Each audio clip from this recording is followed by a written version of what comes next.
Bom, nós estamos estudando o livro de Efésios. Essa é a nossa última mensagem no livro de Efésios, e nela nós vamos observar um último elemento que o Senhor apresenta a respeito dessa nova humanidade que ele tem criado em Cristo Jesus. Nós vimos que em Efésios Paulo demonstra que o objetivo de Cristo Jesus era criar em si mesmo uma nova humanidade. Essa nova humanidade ela é marcada por uma série de elementos que nós já vimos durante essa exposição. E o que nós observamos é que o ponto principal dessa nova humanidade, ela é marcada pela transformação que o Evangelho promove. Uma vez que o Evangelho ele é recebido, ele transforma, porque o que o Senhor toca, ele transforma, e quando nós recebemos o Evangelho, ele transforma as nossas vidas. Nós vimos isso quando o Senhor nos dá uma nova identidade em Cristo Jesus. Nós já não somos mais pagãos, nós não somos mais gentios, nós não somos do sul ou do norte, mas em Cristo Jesus nós temos a nossa identidade como cristãos.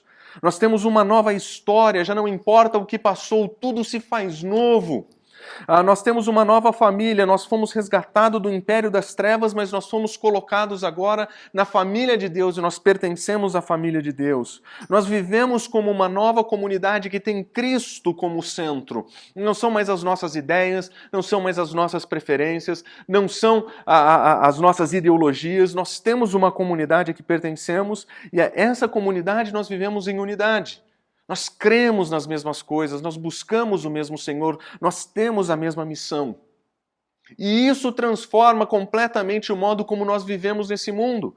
Ele transforma a nossa vida social nesse mundo, o modo como nós falamos. O nosso comportamento é distinto, a nossa ética é distinta. Nós temos novos valores que orientam as nossas relações humanas. E isso, inclusive, nos oferece em Cristo Jesus uma nova estrutura social.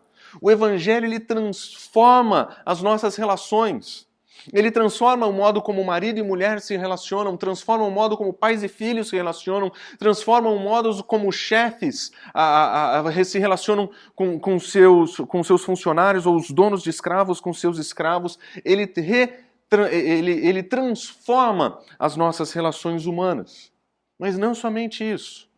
O Evangelho, além de todas essas transformações, ele oferece para nós também uma nova perspectiva, uma outra cosmovisão. Nós vemos o mundo com outros olhos. Quando nós pertencíamos a esse mundo, nós andávamos de acordo com esse mundo. As construções sociais e culturais eram os únicos guias para a nossa reflexão. E nós observávamos a realidade desse ponto de vista. Paulo diz que antes de Cristo, os nossos sentidos eles eram enebrecidos de tal forma que nós não podíamos contemplar a glória de Deus. Em outro lugar, Paulo diz que nós éramos cegos. O que Paulo quer dizer com todas essas expressões é que antes de conhecermos o Evangelho, todos nós observávamos o mundo do ponto de vista do mundo. A nossa perspectiva era modelada pelo ambiente cultural, pelas influências sociais. E essa perspectiva permitia que o nosso julgamento daquilo que é bom, daquilo que é melhor, estivesse diretamente relacionado ao nosso ambiente. Mas Paulo vai nos dizer que quando nós conhecemos o Evangelho, nós ganhamos um outro ponto de vista. Nós temos uma outra cosmovisão. Nós vemos as mesmas coisas com outros olhos. Nós vemos os mesmos dilemas com outra perspectiva. Isso faz com que a resposta que nós damos aos dilemas que nós vemos seja completamente diferente das pessoas que não conhecem o Senhor. Aliás, Paulo diz o seguinte: vistam toda a armadura de Deus para poderes ficarem firmes contra as ciladas do diabo, pois a nossa luta não é contra carne e sangue, é contra poderes e autoridades, contra os dominadores do mundo em trevas, contra as forças espirituais do mal nas regiões celestiais. A perspectiva que Paulo tem é a seguinte: nós estamos em uma batalha, nós estamos no meio de uma luta. Mas a luta não é travada contra indivíduos, não é travada contra pessoas. Ela é travada com os poderes e potestades que estão por trás desse sistema. Em Efésios capítulo 2, Paulo diz que quando nós não conhecíamos a Cristo, nós andávamos de acordo com esse mundo, de acordo com as orientações de Satanás. E nós entendemos que aqueles dilemas experimentados nesse mundo, eles eram, em primeiro lugar, coordenados por Satanás. Existia um agente espiritual contrário a Deus, que faz com que aquilo que as pessoas pensam, refletem, produzam nesse ambiente de oposição a Deus, seja contrário àquilo que Deus ensina. E agora, cientes disso, nós olhamos para esse mundo, nós entendemos que estamos em conflito, que estamos em uma guerra, é uma batalha, mas a nossa percepção é diferente. Nós não fazemos piquetes contra pessoas. Nós sabemos que por trás dos males que vemos nesse mundo, nós sabemos que existem ciladas de Satanás, que são usadas de modo inteligente para tirar das pessoas que não conhecem o Evangelho a possibilidade de ver o Evangelho. Para tirar das pessoas que não conhecem a Cristo a oportunidade de enxergar o mundo com outros olhos, outra perspectiva. Paulo diz, nós estamos em uma batalha, nós estamos em guerra, mas nós precisamos aprender contra quem nós lutamos. Caso contrário, nós vamos lutar do modo errado. Se nós não identificarmos contra quem, contra o que nós estamos lutando, nós vamos lutar do modo errado. E ele diz o seguinte, contra poderes e autoridades, dominadores desse mundo em treva, forças espirituais do mal. Paulo está nos ensinando que a maldade que nós vemos no mundo tem uma maldade que é muito além a ela, que é iniciada onde nós não vemos, onde nós não vamos, mas nós sabemos que existe. Existe uma força espiritual de trevas que coordena o mal que nós vemos nesse mundo. Satanás não é responsável somente pelo satanismo. Ele coordena todas as ações malignas contrárias a Deus. Todas elas. Não tem nenhuma outra força de oposição ao Evangelho e a Cristo Jesus que não esteja debaixo do seu poder, debaixo da sua oposição. Mesmo as boas ideias que se apresentam de modo gentil e generoso diante de nós, quando são colocadas como oposição ao Evangelho, são tão satânicas quanto as alternativas mais satanistas que a gente conhece. Esse mundo em trevas, ele é coordenado por um Senhor que se opõe ao Evangelho. E Paulo está dizendo, a nossa luta é nesse nível. Porque antes dos problemas que nós vemos no mundo serem problemas morais, serem problemas sociais, serem problemas estruturais, políticos ou de qualquer outra natureza, os problemas são primeiramente espirituais. E isso nos oferece uma outra perspectiva, um outro modo de ver as coisas. E quando nós entendemos desse modo e que a nossa luta não é contra pessoas, nós precisaremos ser fortalecidos. E o Senhor diz, quando Deus resolveu nos salvar, Ele decidiu fortalecer a cada um de nós. Nós precisamos ser fortalecidos para enfrentar os dilemas espirituais desse mundo da maneira correta.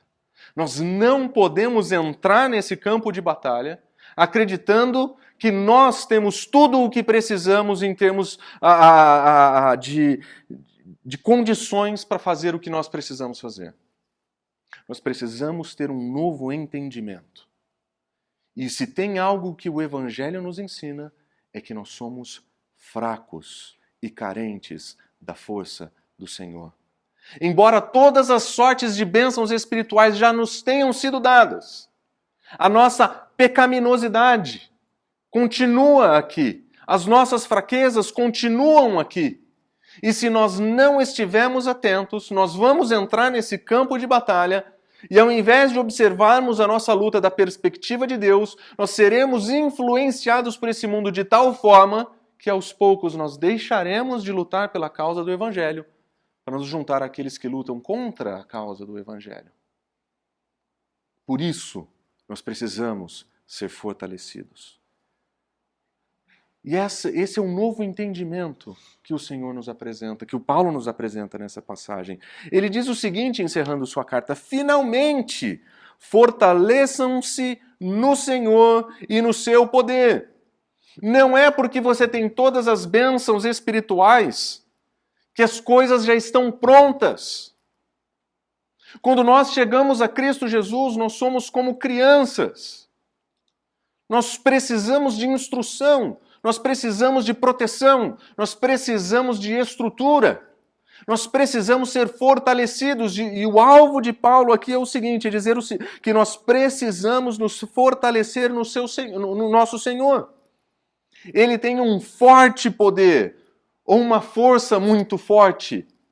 Na tentativa de demonstrar a onipotência de Deus, Paulo repete algumas vezes a ideia de que esse poder que ele tem é um poder que tem força, que é forte.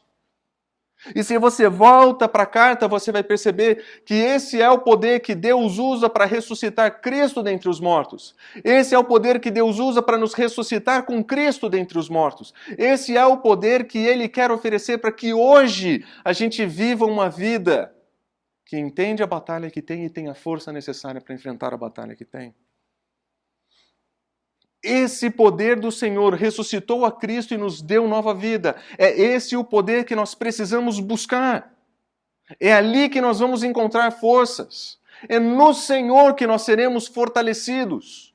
E ele diz: vistam toda a armadura de Deus para poderem ficar firmes contra as ciladas do diabo. Você precisa de toda a armadura de Deus para ficar firme. Você não tem como enfrentar as ciladas de Satanás nesse mundo sem estar completamente protegido contra as ciladas de Satanás desse mundo. Para permanecer forte, para permanecer de pé, você precisa estar bem equipado.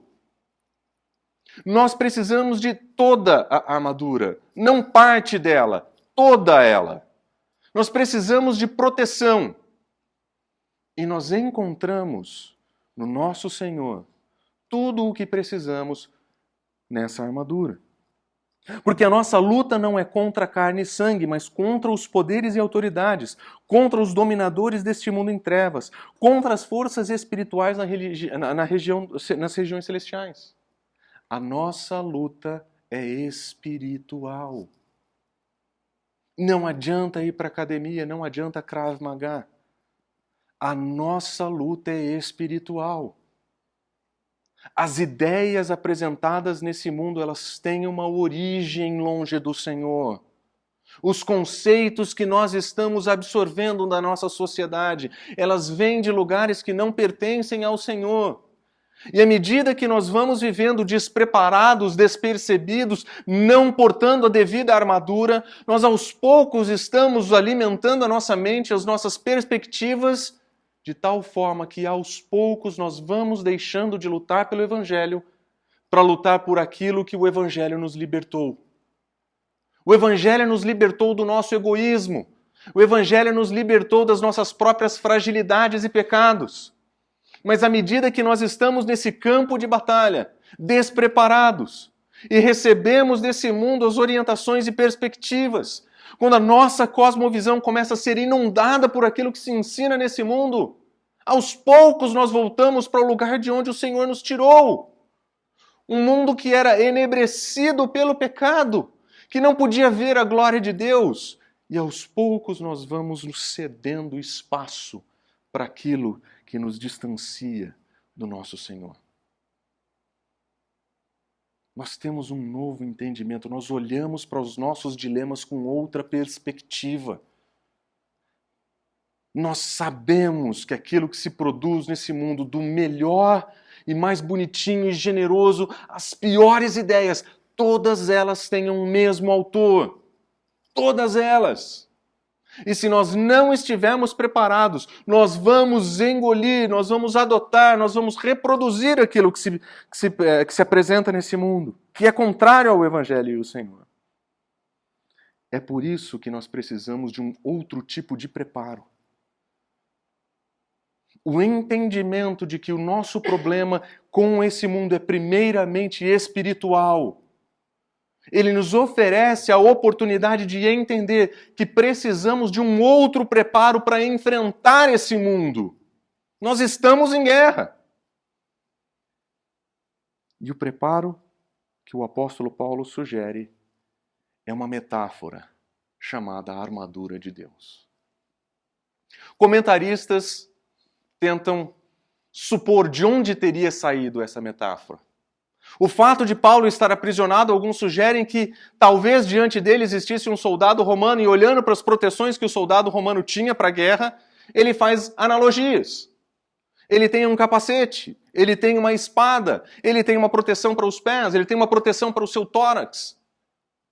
E baseado em uma analogia, ele diz o seguinte: se nós fôssemos enfrentar uma batalha espiritual, como deveria ser o nosso aparato? Quais seriam as características que nós deveríamos levar para enfrentar essa guerra? Ele diz o seguinte: vistam toda a armadura de Deus para que possam resistir no dia mau e depois de terem feito tudo, permaneçam inabaláveis. Existe um dia mau. Existe um dia na nossa batalha em que o apóstolo Paulo chama de dia mau. Alguns autores do passado chamaram esse dia de o dia da tentação, que é aquele dia em que na sua batalha você entrega os pontos e se entrega ao seu pecado. É tipo a nossa luta contra o brigadeiro. Não sei se você tem, eu tenho. Você resiste ao brigadeiro até que ele ganha. E ele em algum momento ganha. E quando você percebe que perdeu para o brigadeiro, você come 18 para dizer que valeu a pena. A nossa luta contra o pecado, em alguns momentos, é exatamente assim. Existe um dia mau, um dia da tentação, o dia em que você diz, hoje eu mereço pôr o pé na jaca. Mas Paulo está dizendo o seguinte: se você estiver totalmente vestido da armadura de Deus, você vai resistir nesse dia. O dia em que no seu coração crescer o desejo de fazer aquilo que é contrário ao nosso Senhor, aquilo que é favorável ao seu egoísmo, naquele dia você vai resistir. E depois de ter feito tudo, vocês continuem inabaláveis. Se nós estivermos preparados para enfrentar essa guerra, e nós sabemos que essa guerra é espiritual, e porque é espiritual nós precisamos nos preparar de modo diferente, nós precisamos lembrar, existe um dia mau chegando. Para cada um de nós e para todos nós ao mesmo tempo. Individualmente nós seremos tentados, como comunidade nós seremos tentados. Mas se nós estivermos preparados, nós vamos resistir. O que significa que se você não estiver preparado, você vai sucumbir. Se você não vestir toda a armadura de Deus, você não vai resistir no dia mau. Paulo diz, por isso, mantenham-se firmes. Mantenham-se em posição de guerra.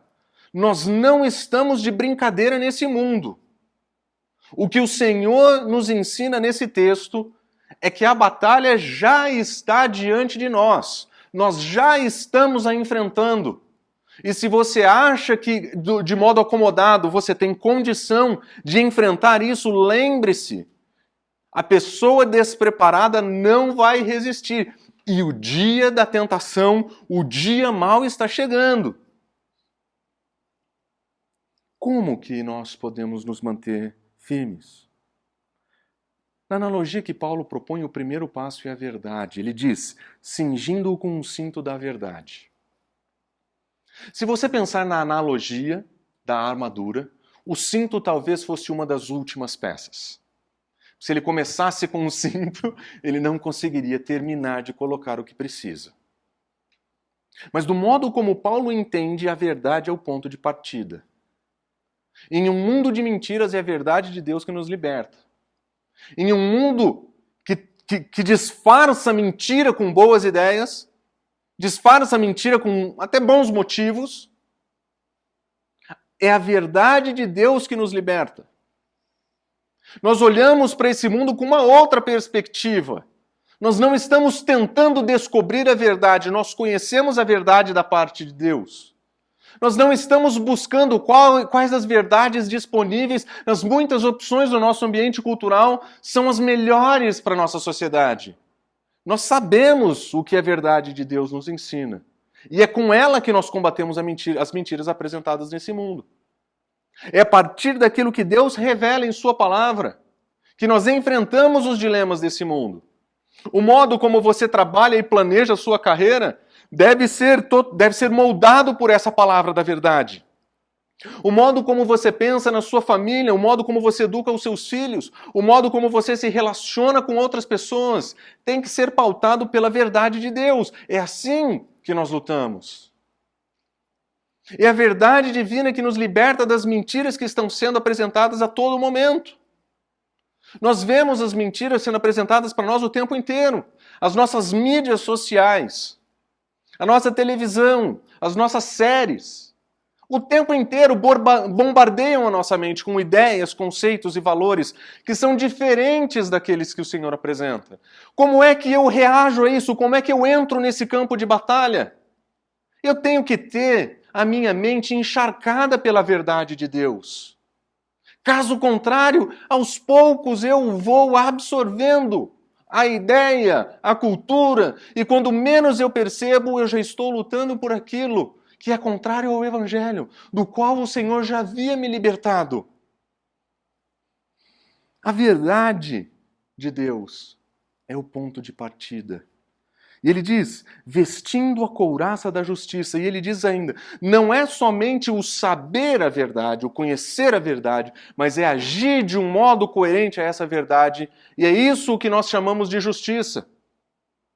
Quando a nossa mente é saturada pela verdade divina, e nós começamos a perceber as coisas de uma ótica da sabedoria divina, nós temos a opção de agir de um modo justo, correto, que está de acordo com aquilo que o Senhor ensina, que está de acordo com a verdade divina. É um comportamento marcado pela justiça divina, é justo porque é marcado pela justiça divina. Nós não podemos permitir que a verdade de Deus seja abandonada, porque o dia que ela for abandonada é uma questão de tempo para que o nosso comportamento deixe de ser justo da perspectiva do nosso Senhor. Para que da perspectiva da sabedoria do Senhor expressa nas Escrituras, nós sermos levados pelos ventos ideológicos desse mundo. E nós precisamos ter os nossos pés calçados com a preparação do Evangelho da Paz. Observe, Paulo está dizendo que existe um tipo de preparo para o Evangelho da Paz. Se você se lembra, em Efésios capítulo 2, ele diz que Jesus Cristo veio e ele evangelizou a paz àqueles que estavam longe, ele evangeliza a paz àqueles que estão perto, e agora ele está dizendo, nós temos que nos preparar com esse Evangelho da Paz. Os nossos relacionamentos, então, são agora modelados por esse Evangelho da Paz. Nós não levamos diferença, nós não levamos distinção, nós não levamos segregação, nós não levamos a separação de pessoas. Mas esse Evangelho da Paz que nos alcançou, que nos redimiu e que nos reconciliou uns com os outros, esse é o Evangelho que nós levamos a esse mundo. Essa é a nossa contribuição. A nossa luta é espiritual e somente o Evangelho pode resolver problemas espirituais das outras pessoas. Nós podemos ser o mais generosos que conseguimos, atender o maior número de pessoas que pudermos. Se nós não levarmos o Evangelho da Paz, nós não estamos fazendo nada além de assistencialismo. Se nós não auxiliarmos as pessoas a entenderem a pobreza da sua situação diante de Deus, resolver o problema da sua pobreza física não resolve muito. E a pobreza diante de Deus, ela é vista nos mais pobres e nos mais ricos e em todos entre eles. Existe uma pobreza espiritual nesse mundo causada pela falta do Evangelho. Pessoas que acreditam que o trabalho é tudo o que existe. Pessoas que acreditam que dinheiro é tudo o que existe. Pessoas que vivem uma vida de pobreza espiritual porque não conhecem o Evangelho. Mas se a nossa mente é saturada pela verdade, se o nosso comportamento é marcado pela justiça, nós temos o que fazer nesse campo de batalha. Nós temos o que oferecer nesse campo de batalha. Nós temos um Evangelho que evangeliza a paz dele com Deus e dele com os outros. Paz com Deus, paz com os outros. E não tem ninguém no mundo que possa fazer isso por nós. Não existe ONG, não existe missão, não existe instituição. São os cristãos, a igreja, o povo de Deus, a comunidade e a família que vê o mundo com os outros olhos, que tem uma cosmovisão diferente. Nós somos os únicos que podemos oferecer esse evangelho da salvação, porque só nós fomos alcançados por ele. Nós precisamos também tomar o escudo da fé. E a fé a qual o Paulo se refere aqui não é a fé que nós professamos em Cristo, nós o recebemos pela fé. Essa é a nossa perspectiva doutrinária. É com ela que nós nos protegemos desse mundo.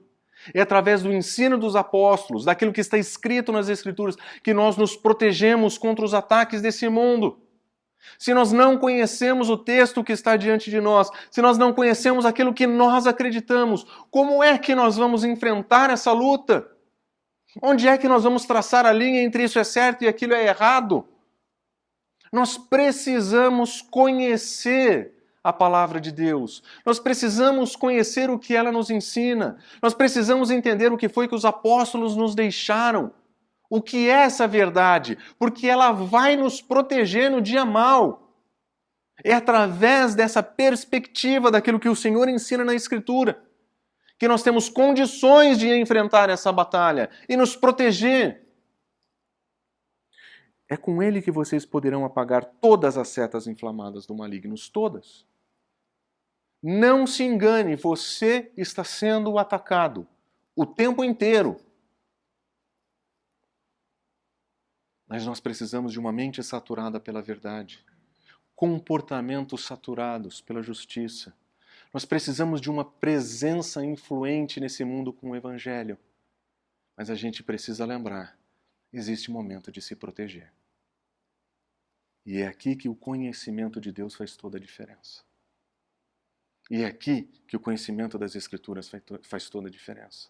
É por isso que nós nos empenhamos para aprender mais. É por isso que nós nos empenhamos para conhecer mais e melhor. É por isso que, como igreja, nós oferecemos oportunidades para que a nossa comunidade possa crescer, porque é assim que nós avançamos nessa batalha de maneira protegida. Nós usamos o capacete da salvação. Nós temos a plena consciência de que nós somos salvos. E que porque somos salvos, nós estamos com o Senhor, dono do universo, resgatados, redimidos e reconciliados com Ele. Nós temos agora uma outra nacionalidade, nós somos de um outro império, de um outro reino. E nós usamos a espada do Espírito, que é a palavra de Deus. E aqui nós vemos o duplo uso do conhecimento de Deus. É com ele que nós nos defendemos. E é com ele que nós atacamos. Uma vez que nós ganhamos a perspectiva de que a nossa luta é travada em um ambiente espiritual, nós nos preparamos de uma maneira distinta. Nós nos preparamos de modo espiritual. É a verdade de Deus, é a justiça de Deus, é o Evangelho, a fé, a salvação e a palavra de Deus. É um outro preparo, é uma outra dedicação, é uma outra perspectiva que nos leva a uma outra abordagem. E essa perspectiva distinta nos oferece um entendimento distinto, uma preparação distinta, mas ele também nos ensina que o nosso campo de batalha é outro. Nós temos um novo campo de batalha. E Paulo nos ensina exatamente como nós devemos batalhar. Se nós estamos devidamente preparados, a armadura de Deus está. Nós estamos fazendo bom uso da armadura divina. Como é então que nós vamos lutar? E diferente do que talvez alguém pudesse esperar, o modo de luta que o apóstolo Paulo apresenta é de joelhos. Ele diz: orem no Espírito em todas as ocasiões, com toda oração e súplica. Porque nós vemos de uma perspectiva diferente, nós nos preparamos de um modo diferente e nós lutamos de um modo distinto. Nós não alugamos helicóptero, saímos pela cidade, fazendo xixi pelos cantos, descrevendo que aquele é o xixi do rei do leão de Judá, que marca o seu território sobre a cidade. Nós não expulsamos os demônios. Nós não saímos amarrando as janelas, passando óleo nas portas. A nossa luta é espiritual e nós lutamos de joelhos, em oração. Nós lutamos em oração. E nós oramos em todas as ocasiões, com toda a oração e com toda a súplica. Quando nós entendemos qual é a batalha que nós estamos travando, nós descobrimos que a oração é nosso melhor modo de lutar.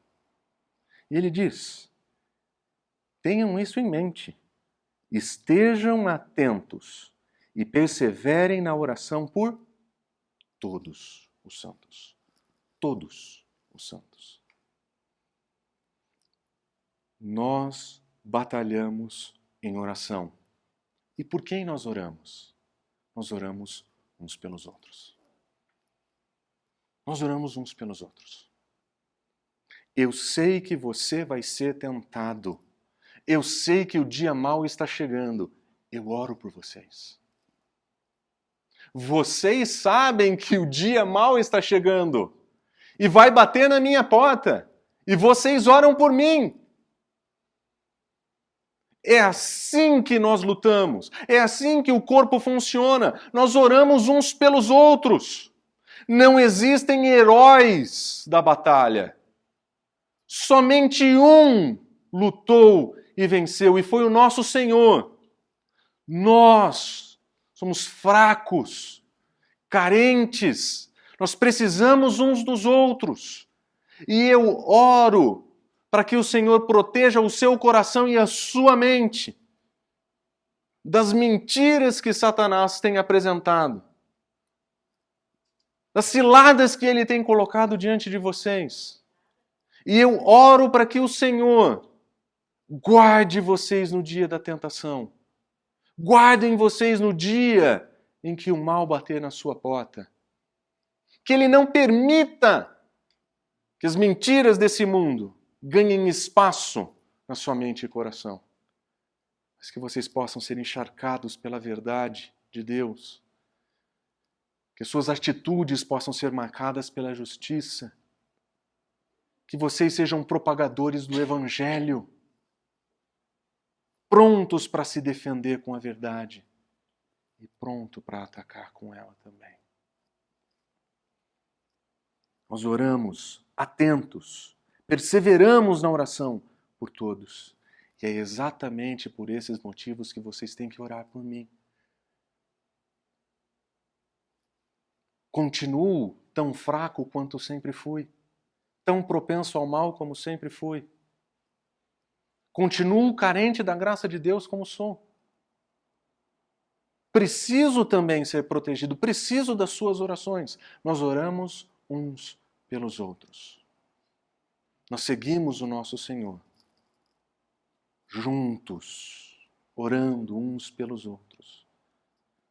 Porque lá fora a batalha é pesada. E me entristece saber que muitos que se dizem nossos irmãos foram tragados pelas mentiras desse mundo. Me entristece saber que pessoas que nós conhecemos, com quem crescemos, pessoas a quem admiramos, que se permitiram corromper, porque perderam de vista a batalha que estavam lutando, não se prepararam de modo adequado e foram consumidos. Por isso, nós oramos no Espírito, em todas as ocasiões, perseverando na oração uns pelos outros. E Paulo termina essa carta com um apelo muito bonito, e ele diz: orem também por mim, para que quando eu falar, seja-me dada uma mensagem a fim de que, destemidamente, eu torne conhecido o mistério do Evangelho, pela qual eu sou um embaixador de algemas. Orem para que eu tenha coragem. O apóstolo Paulo, aquele que foi preso por falar do Evangelho, aquele que nós vemos como referência de disposição em lutar pelo reino, ele diz: orem por mim, para que eu fale sem medo. Ele sabia que abrir a boca, ele sabia que falar sobre Cristo o colocaria em encrencas, ele sabia que poderia lhe custar a vida, e ele diz: orem para que eu não perca a coragem de falar sem medo. E eu fico pensando, se Paulo precisava que a igreja orasse por ele, para que ele fosse destemido e apresentasse o Evangelho, quanto mais nós. Em um mundo em que falar de religião é ofensivo, em um mundo em que iniciar conversas religiosas é ofensivo, quanto mais nós precisamos de coragem. Está com medo de falar do Evangelho porque as pessoas vão te bloquear nas mídias sociais? Está com medo de ser relevante pelo Evangelho porque as pessoas não vão mais te convidar para eventos sociais? Entenda, Paulo morreu por isso. Era isso que significava ser perseguido e morto pelo Evangelho. Ele estava preso. Nós estamos muito acovardados ao politicamente correto e perdemos de vista a nossa luta. Perdemos o foco da nossa luta. E hoje andamos amedrontados pelo que devemos ou não devemos fazer. Mas o Evangelho nos dá um outro entendimento. Nós temos uma outra luta, um outro preparo e um outro modo de guerra. A gente luta de joelhos. A armadura de Deus nos coloca de joelhos em guerra. Porque o problema desse mundo é espiritual e não tem nada que a gente possa fazer para resolver esse problema. Somente Deus, em Cristo Jesus, por meio do seu Espírito, quando nós cumprimos a nossa função de sermos propagadores do Evangelho. É assim. É assim. Orem para que nele, no Senhor, eu fale com coragem. Queridos, eu não estou dizendo que o exemplo de Paulo diz para você que você tem que sair agora como um paladino da ortodoxia do Evangelho no Facebook. Não é isso. Não é que as suas postagens serão todas religiosas e a favor do seu Evangelho, do Evangelho de Cristo. Mas nós precisamos dessa coragem para falar sobre a salvação com outras pessoas.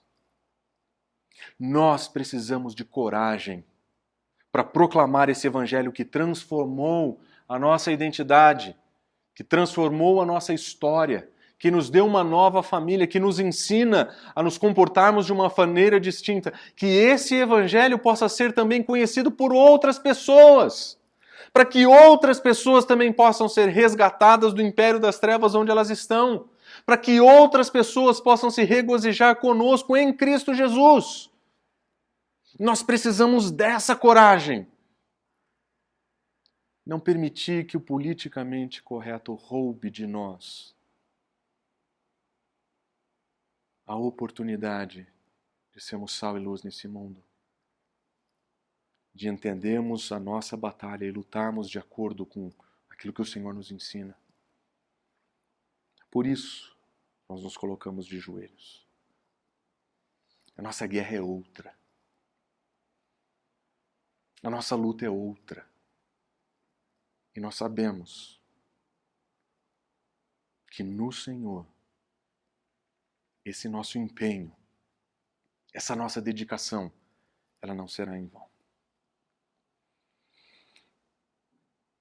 Nós aprendemos que os desafios dessa nova humanidade que nós temos em Cristo Jesus, eles são essencialmente e primeiramente espirituais. Observe as pessoas ao seu redor, os sofrimentos que enfrentam, as lutas que enfrentam, são marcadas pela presença do pecado. E por mais que a gente consiga ver os seus efeitos, somente Deus sabe onde está aquela raiz. E aquilo é um problema espiritual. O problema com a família é, antes de mais nada, um problema espiritual. Problema no trabalho, de relacionamento, com filhos, com trabalho, com dinheiro, é um problema espiritual em primeiro lugar. E quando nós vemos desse modo, nós entendemos que somente o Evangelho pode ser efetivo ali. Tem problema no trabalho? Coach pode ajudar. Tem problema de relacionamento? Coach pode ajudar. Tem problema com seu passado? Coach pode te ajudar. Mas aquilo que está no seu coração que somente Deus sabe, somente Cristo pode redimir. E quando nós olhamos para as outras pessoas, nós vemos pessoas que carecem desesperadamente de conhecer o nosso Salvador. Porque o modo de vida que elas levam e o modo como elas enfrentam a vida refletem que eles não estão lutando a luta certa. O problema deles é espiritual. Com essa nova perspectiva que nós ganhamos no Evangelho, nós sabemos que nós somos fracos e nós precisamos ser fortalecidos. Porque a nossa luta é distinta, o nosso preparo é distinto. E quando nós olhamos para a armadura de Deus, nós percebemos que nós somos, em última análise, fracos. E que se nós não estivermos fortalecidos, nós vamos ceder. O dia mau está aí, o dia da tentação está chegando. Nós somos fracos e precisamos de ajuda. E é por isso que nós lutamos de joelho. É por isso que nós lutamos de joelho. É por isso que nós oramos sem cessar. É por isso que nós oramos uns pelos outros. Que nós estamos na mesma batalha, lutando pelo mesmo Senhor, pela mesma causa. Foi o Senhor que nos plantou no coração de São Paulo. E foi aqui que ele decidiu fortalecer a sua vida, para que você esteja preparado para enfrentar esse mundo. Por isso, nós precisamos orar, sempre, sem cessar, uns pelos outros. Não vamos permitir que o inimigo tenha vantagem diante de nós por causa dos nossos problemas de preferências pessoais. Vamos orar uns pelos outros, para que não exista espaço nessa comunidade para a presença das ciladas do inimigo. O Evangelho nos deu uma nova perspectiva. Eu queria convidar você a se preparar para enfrentar por essa guerra. E nós precisamos conhecer mais do Senhor, mais da Sua palavra. E eu vou desafiar você a orar de joelhos, a se colocar diante do Senhor em oração, porque é assim que nós vamos lutar. Vamos orar?